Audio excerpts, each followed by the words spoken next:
Hi viewers, welcome to our channel. எல்லாத்துக்கும் முந்திரினா பிடிக்கும். முந்திரியில செஞ்ச பக்கோடானா பிடிக்காமையா இருக்கும். இன்னைக்கு நம்ம சேனல்ல முந்திரி பக்கோடா எப்படி செய்யறதுன்னு பார்க்கலாம் வாங்க. Cashew பக்கோடா. இதுக்கு தேவையான பொருள் கடல மாவு 3 கப் எடுத்துக்கலாம். நான் இது பெரிய பவுல்ல எடுத்துக்கிறேன். ஏன்னா இந்த பவுல்ல தான் நம்ம மிக்ஸ் பண்ண போறோம். 3 கப் கடல மாவு, அரிசி மாவு 1 கப்பு, 3 கப்பு கடல மாவுனா 1 கப் அரிசி மாவு எடுத்துக்கோங்க அந்த மாதிரி. 4 பெரிய வெங்காயம் எடுத்துக்கிறேன். நான் ஸ்லைஸ் பண்ணி வச்சிருக்கிறேன். முந்திரி 100 கிராம் எடுத்துக்கிறேன். ஜிஞ்சர் 1 இன்ச் எடுத்துக்கலாம். இல்ல கொஞ்சம் ஃபிளேவர்டா வேணும்னா அப்படின்னா 2 இன்ச் எடுத்துக்கலாம். பச்சை மிளகா 4 பொடியா நறுக்கி வச்சுக்கோங்க. அதே மாதிரி இஞ்சியும் நீங்க பொடியா நறுக்கி வச்சுக்கோங்க. அப்புறம் இதுக்கு தேவையான மசாலா 2 டீஸ்பூன் இல்லைன்னா 2.5 teaspoon chilli powder, jeera 1.5 teaspoon, சோம்பு 1.5 டீஸ்பூன், சால்ட் உங்க டேஸ்ட்டுக்கு ஏற்ற மாதிரி போட்டுக்கோங்க. அப்புறம் பெருங்காயத்தூள் 1 டீஸ்பூன், அப்புறம் கருவேப்பிலையும் கொஞ்சம் எடுத்துக்கோங்க. இந்த இதுல நம்ம ஒரு 100 கிராம்ஸ்க்கு நெய்யும் 100 கிராம்க்கு எண்ணெயும் நம்ம மெல்ட் பண்ணி வச்சிருக்கிறோம். இதைத்தான் நம்ம ஆறுனதுக்கு அப்புறம் அதுல போட்டு பிசைய போறோம் மாவுல. இந்த சைடு நம்ம எண்ணெயை நல்லா சூடா ஊத்தி நல்லா காய வச்சுக்கலாம். பொரிக்கிறதுக்கு. ஒரு சைடு எண்ணெய் காயட்டும். இந்த சைடு நம்ம மாவை மிக்ஸ் பண்ணிக்கலாம். இந்த எடுத்து வச்ச அரிசி மாவு கடல மாவோட சேர்க்கலாம். இப்போ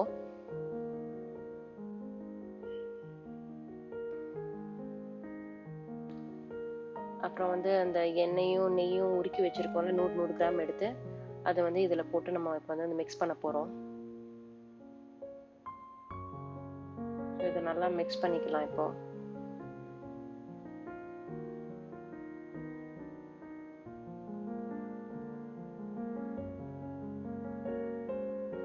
இதை நல்லா மிக்ஸ் பண்றதெல்லாம் இருக்கு. நம்ம பஜ்ஜி மாவு மாதிரி கொல கொலன்னு இருக்கக்கூடாது. கொஞ்சம் பிசு பிசுன்னு இருக்கணும். அதனால இப்போதைக்கு நம்ம தண்ணியெல்லாம் எதுவும் ஊற்றக்கூடாது ஃபர்ஸ்ட். அந்த நெய் எண்ணெயும் இந்த மாவுல போட்டு நல்லா மிக்ஸ் பண்ணியாச்சு. இப்போ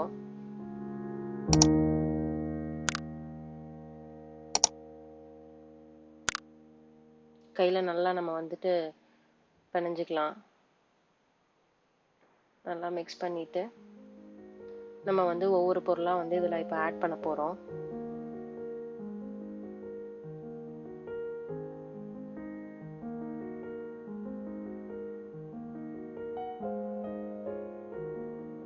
நல்லா மிக்ஸ் பண்ணணும். இந்த மிக்சிங்ல தான் இருக்கு.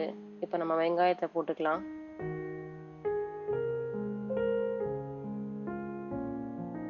வெங்காயத்தை போட்டு நல்லா அதை உதுத்தி விட்டுட்டு இந்த மாவுல நல்லா நம்ம மிக்ஸ் பண்ணிக்கணும்.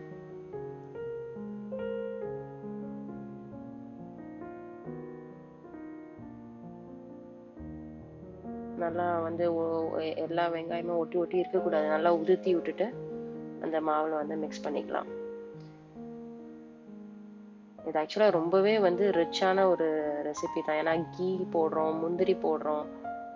ரொம்பவே ரிச்சான ரெசிபி தான். பச்சை மிளகா போட்டுக்கலாம். இப்போ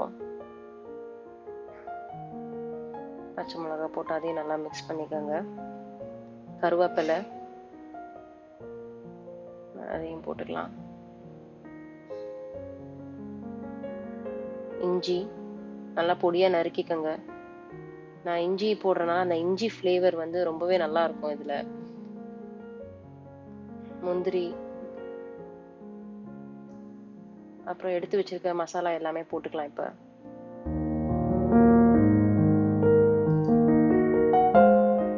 எல்லா மசாலாவும் போட்டாச்சு.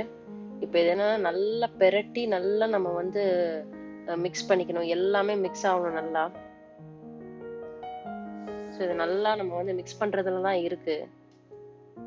நம்ம எந்த அளவுக்கு இது பண்ணுமோ. இப்ப லைட்டா தண்ணி தெளிச்சுக்கலாம். கொஞ்சம் அதை ஒட்டணும்ல ஒண்ணு. அதனால நிறைய தண்ணி தெளிக்க கூடாது, நிறைய தண்ணி ஊற்றக்கூடாது. தெளிக்கத்தான் செய்யணும். தெளிச்சுட்டு மறுபடியும் நம்ம நல்லா அதை மிக்ஸ் பண்ணிக்கலாம். பாருங்க, அது நல்லா மிக்ஸ் ஆகணும். அது நல்லா உங்களுக்கு ரொம்ப ட்ரையா இருக்கு அப்படின்னு நினைச்சீங்கன்னா இன்னும் கூட கொஞ்சம் தண்ணி தெளிச்சுக்கலாம். ஆனா வந்து தண்ணியா போயிடக்கூடாது. இதுல வந்து முந்திரிக்கு பதிலா நீங்க வேர்க்கடலை கூட போட்டுக்கலாம். வேர்க்கடலை பக்கோடா. இப்ப இதை கொஞ்சம் கொஞ்சமா எடுத்து நம்ம சூடா எண்ணெயில போட்டு பொரிச்சு எடுக்கணும். அவ்வளவுதான். நல்லா எண்ணெய் கொதிக்கணும். நல்லா எண்ணெயில கொதிக்கிற எண்ணெயில நல்லா போட்டு அதை பொரிச்சு எடுத்தா முந்திரி பக்கோடா ரெடி. ஸோ இந்த வீடியோ உங்களுக்கு பிடிச்சதுன்னு நினைச்சீங்கன்னா லைக் பண்ணுங்க, ஷேர் பண்ணுங்க, உங்க ஃப்ரெண்ட்ஸ்க்கு சப்ஸ்கிரைப் பண்ணுங்க, அப்படியே அந்த பெல் பட்டனையும் ப்ரெஸ் பண்ணிடுங்க.